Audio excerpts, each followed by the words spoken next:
জামাত ইসলাম যে তারপরে কি আরো যে ইসলামী দল টল তারা বিলে ক্ষমতা তাইলে সব বেরিয়ে বেরিয়ে বোরখা পড়াই লইব। আমি ঠেহা কি ঠেহাটা লাগছে তারা বোরখা পড়ানোর?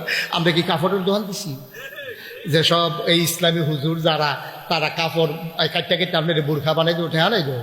আপনি যদি উদম ওই আটতেন মনটায় কয়, আপনি যদি আপনার বউয়ের উদম রাখতেন মনে কয়, আপনি যদি জিয়ের উদম করে সাইরা দেয়, তাহলে আমি ডাক দেউ কারা? এই যে আপনার কুত্তার উদম ইয়ারে হাফ প্যান্ট কিনতেছে কারা?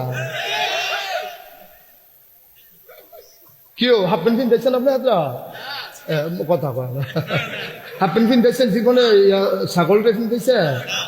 তাহলে গরু ছাগল শিয়াল কুকুর সব উলঙ্গ ইয়ারতে আছে, কেউ হাফ প্যান্ট কিন দেয় না তো। কার হাফ প্যান্ট কেডাই কিন দেয়? কার হাফ প্যান্ট কে পরাবে? কোন আলেমের ঠেকা নাই তোমার মেয়েরে তোমার বউয়ের বুরখা পরানোর। তোমার বউয়ের তুমি যদি মনে করো বুরখা পরানো দরকার, তুমি পরাইবা, আর উলঙ্গ করে ছেড়ে দিলে তোমার বউ দেখবে আমার এতে কুচ করো অনেকে, ঠিক কিনা কর? তুমি কি করবে এটা তোমার ব্যাপার। তোমার বউয়ের তুমি উদম করেছে কে রে? আপনাদের অনেকে বিয়ার পরে ফেসবুকে ছবি দেয় না, বউয়ের ছবি তুললা ছবি দিছে ফেসবুকের ভিতরে নিচে দিয়ে লিখা দিছে তোরার বা বিয়ে। অসভ্যতে এবার তারে কি ফিট টাইম মতন দেব? তারে ফানির তলে সুবা দিয়ে বুটবুটি সরাইলে তার কি গোনা মাফ হইব? তার তোর বউয়ের ছবি তুই পত্রিকা দিস কীর্তি? ফেসবুক তো এমন একটা পত্রিকা, এটা সারা পৃথিবীর মানুষ দেখে।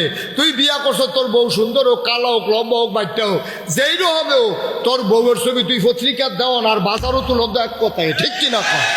তোর লজ্জা আছে না শরম আছে? তোর লজ্জা শরম আছে?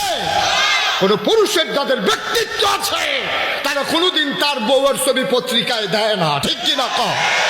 যারা ব্যক্তিত্ব সম্পন্ন বাপ তার মেয়েদেরকে উলঙ্গ করে রাস্তায় ছেড়ে দেয় না, ঠিক কিনা বলো?